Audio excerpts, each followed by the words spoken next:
Hello दोस्तों, RB academy में आप सभी का स्वागत है। दोस्तों, मैं आप सभी के लिए बहुत ही इम्पोर्टेंट टॉपिक्स लेकर आया हूं जो आपके आने वाले एग्जाम्स में बहुत ही ज़्यादा हेल्प करेंगे। हर चैप्टर से कुछ बहुत ही इम्पोर्टेंट टॉपिक्स और उनसे रिलेटेड 10 मोस्ट इम्पोर्टेंट क्वेश्चंस मैं आपको करवाऊंगा। और इस बारी जो मैं रख रहा हूँ क्वेश्चंस वो बाइलिंगुअल रख रहा हूँ, मतलब आपको इंग्लिश और हिंदी दोनों में समझाऊंगा, जिससे अगर किसी बच्चे को समझने में कोई दिक्कत होती है तो उसे कोई परेशानी ना आए। ठीक है, इस चीज को देखते हुए मैंने सेटअप बनाया हूँ जिससे कि बच्चे जो है किसी भी क्वेश्चन को आसानी से समझ सके और अपने आने वाले एग्जाम्स में अच्छे से परफॉर्म कर सके। इससे कोई मैटर नहीं करता है कि आप सीजीएल का एग्जाम देने जा रहे हैं या सीएचएसएल का एग्जाम देने जा रहे हैं या किसी भी स्टेट वाइज एग्जाम देने जा रहे हैं। ठीक है, आप जो भी एग्जाम देंगे और उसमें अगर आपका मैथ एक है टॉपिक, तो समझ लो ये वीडियो आपके लिए बहुत ही इम्पोर्टेंट है, आपके एग्जाम्स के लिए बहुत ही इम्पोर्टेंट है। जो हम फर्स्ट चैप्टर ले रहे हैं उस चैप्टर का नाम है रेशो एंड प्रोपर्शन। इसके हम कुछ मोस्ट इम्पॉर्टेंट टॉपिक्स करेंगे और उन्हीं टॉपिक्स से रिलेटेड 10 मोस्ट इम्पॉर्टेंट क्वेश्चंस करेंगे। 10 मोस्ट इम्पॉर्टेंट क्वेश्चन मैंने रखा है, बट इससे भी ज्यादा मैं क्वेश्चंस आप सभी को करवा सकता हूँ जो आपके आने वाले एग्जाम्स के लिए बहुत ही इम्पोर्टेंट है। हमारा पहला जो चैप्टर है उसका नाम है रेशो एंड प्रोपर्शन। रेशो एंड प्रोपर्शन का को हम हिंदी हिंदी में क्या कहते हैं? रेशो एंड प्रोपर्शन को हम हिंदी में कहते हैं अनुपात और समानुपात। अनुपात और समानुपात,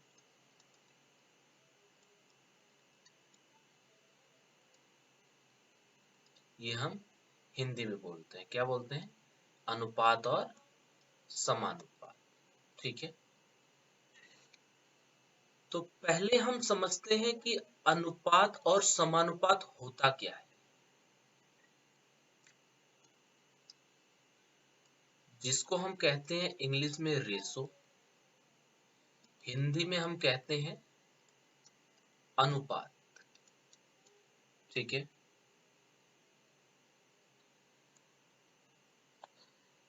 पहले हम इसके बारे में समझेंगे। इसमें जो है रेशो के बारे में तीन बहुत ही इंपॉर्टेंट चीज है जिसको हमें समझना जरूरी है। जिसमें पहला है हमारा सिंपलेस्ट फॉर्म,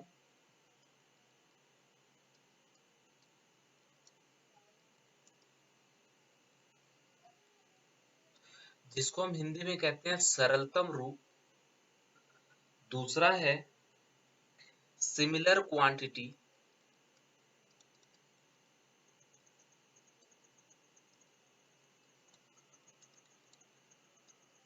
सिमिलर क्वांटिटी। और तीसरा है इसमें हमारा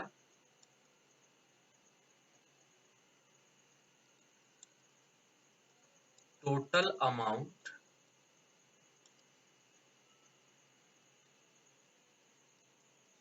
का क्या? रेशो। और जो टोटल अमाउंट का रेशो होगा किस फॉर्म में होगा? वो होगा सेम फॉर्म।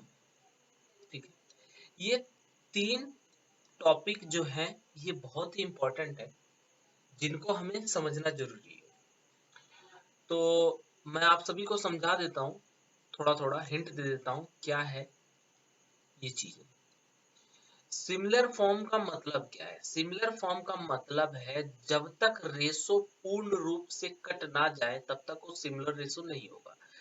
जैसे कि हमारे पास अगर है 3:6, तो ये क्या है? ये सिंपलेस्ट फॉर्म नहीं है। ये क्या है? ये सिंपलेस्ट फॉर्म नहीं है। ये सिंपलेस्ट फॉर्म कब होगा? जब हम इसको काट देंगे, 3 1 जा 3, 3 2 जा 6। जब हमारा 1:2 बनेगा तो ये क्या होगा? हमारा सिंपलेस्ट फॉर्म होगा। जब तक ये 1:2 के फॉर्म में नहीं होगा तब तक ये सिंपलेस्ट फॉर्म नहीं रहेगा। ठीक है, ऐसे ही दूसरा, ये हमारा पहला एग्जाम्पल है। दूसरा हम एग्जाम्पल ले लें। अगर हमारे पास, हमें रेशो इसने दिया हुआ है 1/2 अनुपात में 1/3। तो ये जो है ना बटे में है, जब तक ये बटे में रहेगा तब तक ये क्या है, सिंपलेस्ट फॉर्म नहीं है। इसको हम सॉल्व करेंगे, बटे से खत्म करेंगे तो हमारा क्या बनेगा, ये सिंपलेस्ट फॉर्म बनेगा। ठीक है, मैं उम्मीद करता हूं आप समझ चुके हैं कि सिंपलेस्ट फॉर्म होता क्या है। अब हम जानते हैं सिमिलर क्वांटिटी के बारे में कि सिमिलर क्वांटिटी क्या होती है। ठीक है, सिमिलर क्वांटिटी के बारे में हम समझते हैं। तो सिमिलर क्वांटिटी के लिए हम एग्जांपल ले लेते हैं। एग्जांपल क्या ले, हम एग्जांपल ले लेते हैं कि एक राम है और एक रवि है। ठीक है, राम है और रवि है। राम लेता है एक पेन और रवि लेता है क्या, एक बुक। ठीक है, राम लेता है एक पेन और रवि लेता है एक बुक। अगर हम इसका रेशो निकालना चाहें तो हम नहीं निकाल सकते। क्यों? क्योंकि राम क्या खरीद रहा है, राम खरीद रहा है एक पेन और रवि क्या खरीद रहा है, एक बुक खरीद रहा है। या तो राम भी बुक खरीदे और रवि भी बुक खरीदे, तब तो हम रेशो में इसको बदल सकते हैं। ठीक है, या फिर राम पेन खरीद रखा है तो रवि भी पेन ही खरीदेगा, तभी हम इसको रेशो में बना सकते हैं। अगर ऐसा नहीं है तो हम नहीं बना सकते हैं। और तीसरा कंडीशन क्या है, अगर इसने बोला भाई पेन की जो कीमत है ना ये 10 रुपए है और बुक की कीमत है ये 50 रुपए है, तब अब हम इसको रेशो में बना सकते हैं। क्यों? क्योंकि इसका अमाउंट जो है ना ये सेम आ गया। अब किस पे बात चली गई, अमाउंट पे चली गई। अमाउंट पे चली गई तो अमाउंट इसका भी है और अमाउंट इसका भी है, तो हमारा सेम आ गया। अब हम इसको रेशो में बदल सकते हैं, तो क्या हो जाता है, 1:5 आ जाता है। ठीक है, जब तक हमारी सिमिलर क्वांटिटी नहीं होगी तब तक हम रेशो नहीं निकाल सकते हैं। ये दूसरा इंपॉर्टेंट पॉइंट है।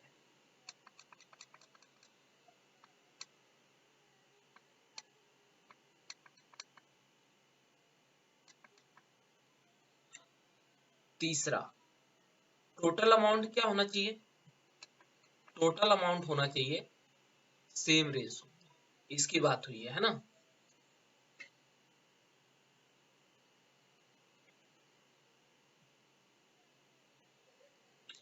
टोटल अमाउंट हमारा सेम रेशो में होना चाहिए। तो इसको हम कैसे समझेंगे, इसको भी हमें एक एग्जांपल के लिए समझते हैं। समझो हमारे पास दो बॉक्स है। क्या हमारे पास दो बॉक्स है।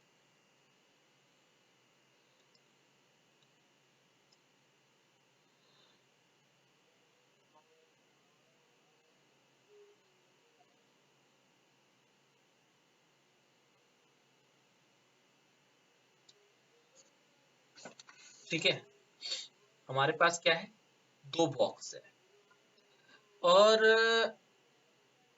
इसमें सिक्के पड़े हुए हैं। समझ लो 1 रुपए का सिक्का है, 2 रुपए का सिक्का है, 5 रुपए का सिक्का है। ठीक है, और इसकी हमें वैल्यू बताई हुई है। क्या बताई हुई है, इस बोल रहा है कि इसकी जो जो इसमें सिक्के है ना उसका जो कीमत है, उस इस बॉक्स में जो सिक्के हैं उसकी जो वैल्यू है, उसकी जो कीमत है वो जो है 350 रुपए है। कितनी है, 350 रुपए। और इसने हमें क्या दिया हुआ है, हमें जो है ना इसने दिया हुआ है सिक्कों का अनुपात। क्या दिया हुआ है, सिक्कों का अनुपात। क्या दिया हुआ है, रेशो ऑफ कॉइन्स। ठीक है, सिक्कों का इसने हमें अनुपात दिया हुआ है 5:3:2। ठीक, तो अब इसको अगर हमें सॉल्व करने के लिए बोलेगा ना तो हम नहीं सॉल्व कर सकते। ठीक है, अगर इसने हमें वैल्यू दे दी है और सिक्कों का अनुपात दे दिया है फिर ये हमसे सॉल्व करने के लिए बोलेगा तो हम नहीं सॉल्व कर पाएंगे। हम कब सॉल्व कर पाएंगे, जब इसने हमें दिया हो रेशो ऑफ वैल्यू। क्या दिया हो, रेशो ऑफ वैल्यू, ठीक है। जो इसमें कीमत है उसका अनुपात दिया हुआ हो तब हम निकाल सकते हैं। अगर ये हमें रेशो ऑफ वैल्यू 2, 3, 5 देता तो ये हमें सॉल्व करने के लिए बोलता तो हम इसको सॉल्व कर सकते थे, मगर इसने हमसे अगर कोइंस के बारे में पूछेगा तो हम सॉल्व नहीं कर सकते। इस चीज को भी आपको ध्यान रखना है। ये हमारे 3 पॉइंट्स हैं जो कि बहुत ही इंपॉर्टेंट है, जिसको आपको ध्यान रखना है। अब ध्यान रखना, जो अभी हम कर रहे हैं वो कर रहे हैं रेशो के बारे में, ठीक है। रेशो के बारे में एक दो मैं बहुत ही इंपॉर्टेंट क्वेश्चन करवा देता हूँ, जो बेसिक क्वेश्चन है, जो नॉर्मली किसी भी एग्जाम्स में हमसे पूछ लिया जाता है, ठीक है, जिसमें बच्चे अक्सर कंफ्यूज रहते हैं और उसमें वो गलतियां कर ही देते हैं, ठीक है।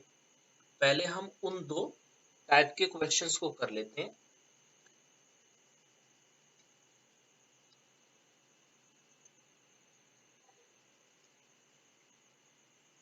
और इसको बहुत ही ध्यान से समझिएगा, क्योंकि हो सकता है ये आपके आने वाले किसी भी एग्जाम में आ जाए, है ना। तो हमें इसने क्वेश्चन दिया हुआ है 1 डिवाइडेड बाय 3, 1 डिवाइडेड बाय 2 और 1 डिवाइडेड बाय 4, ठीक है। और यहाँ पे दिया हुआ है इसने हमें p divided by 3, q divided by 2, r divided by 5, ठीक है। तो अगर इसने पूछा हमसे कि इसका रेशो क्या होगा, तो हम क्या करेंगे, जो भी हमें डिनोमिनेटर दिख रहा है, जो भी हमें इसका हर दिख रहा है, उसका हम क्या करेंगे, एलसीएम निकालेंगे। मतलब इसमें हम किसका एलसीएम निकालेंगे, 3, 2 और 4 का। 3, 2 और 4 का क्या निकालेंगे, हम एलसीएम निकालेंगे। तो 3, 2 और 4 का हमारा एलसीएम क्या होगा, 12 होगा, ठीक है। तो हम क्या करेंगे, 1/3 को 12 से गुणा कर देंगे, 1/2 को 12 से गुणा कर देंगे और 1/4 को भी 12 से गुणा कर देंगे। तो 3 चौक 12, 2 छीक 12 और 4 तिये 12। तो कितना आ जाएगा, 4, 6 और 3 आ जाएगा, ठीक है। ये हमारा रेशो निकाल देंगे जब ये हमें किस में दिया हो, अनुपात में दिया हो, तब उसको सॉल्व करने का तरीका ये है। मगर अगर इसने हमें बराबर में दे दिया तो क्या करेंगे, तो जो हमारे बटे में संख्या है ना, वही हमारा क्या बन जाएगा, रेशो बन जाएगा।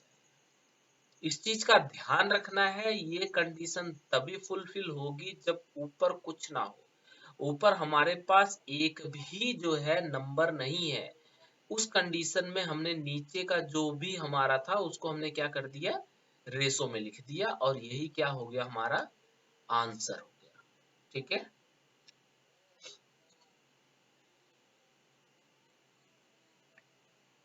इससे रिलेटेड कुछ मैं क्वेश्चंस भी आपको दे देता हूँ होमवर्क में, जिसको आप सब लोग कर लेना।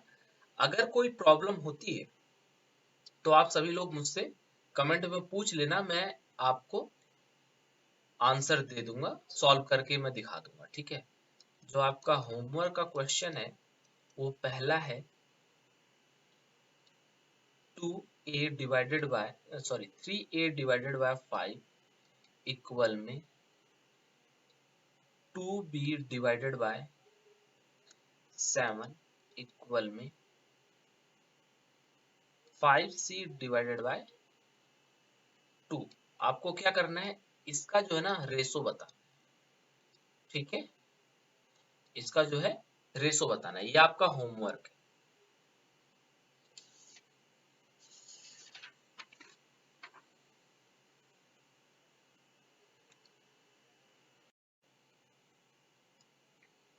अब रेशो के बारे में एक बहुत ही इंपॉर्टेंट चीज, लास्ट पॉइंट है, वो मैं आपको बताने जा रहा हूँ। इसके बाद का प्रोपोर्शन के बारे में हम जानेंगे अगली क्लास में, ठीक है। इसको आप याद कर लेना, क्योंकि ये चीजें आपको अगर याद नहीं होती हैं तो आपके बहुत सारे क्वेश्चंस रह जाते हैं, जिसमें पहला पॉइंट है डुप्लीकेट रेशो। क्या? डुप्लीकेट रेशो, जिसको हम हिंदी में क्या कहते हैं? वर्गानुपात। इसका मतलब क्या है? जब भी ये वर्गानुपात की बात करें, जब भी ये डुप्लीकेट रेशो की बात करें, तो हम क्या करेंगे? सीधा सीधा स्क्वायरिंग कर देंगे। ठीक है। दूसरा है हमारा ट्रिप्लीकेट रेशो। ट्रिप्लीकेट रेशो मतलब घनानुपात। जब भी ये हमसे घन के बार घनानुपात या ट्रिप्लीकेट रेशो की बात करेगा तो हम क्या करेंगे? सीधा सीधा क्यूब लगा देंगे। ठीक है। तीसरा है सब डुप्लीकेट रेशो।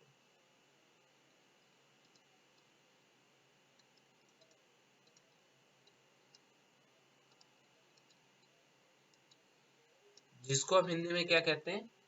वर्गमूलानुपात।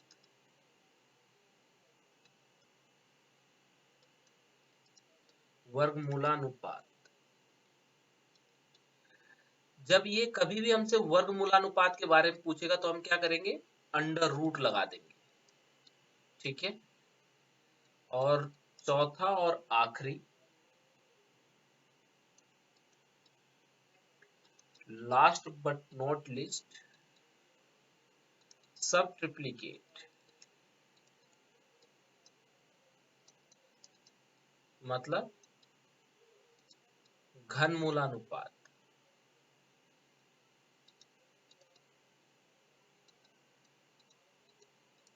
घनमूलानुपात, इसमें क्या करेंगे? हम घनमूल निकाल देंगे। ठीक है। जब भी ये हमसे पूछेगा। ठीक। आज के लिए बस इतना ही। अगली क्लास में हम जानेंगे और समझेंगे प्रोपोर्शन के बारे में, और उसके बाद हम इंपॉर्टेंट क्वेश्चंस करेंगे। ठीक है। अगली क्लास को देखना ना भूलिए, क्योंकि वो आपके लिए बहुत ही इंपॉर्टेंट हो सकता है। और आपको वीडियो अच्छी लगी तो लाइक और सब्सक्राइब करना ना भूलें। Thank you.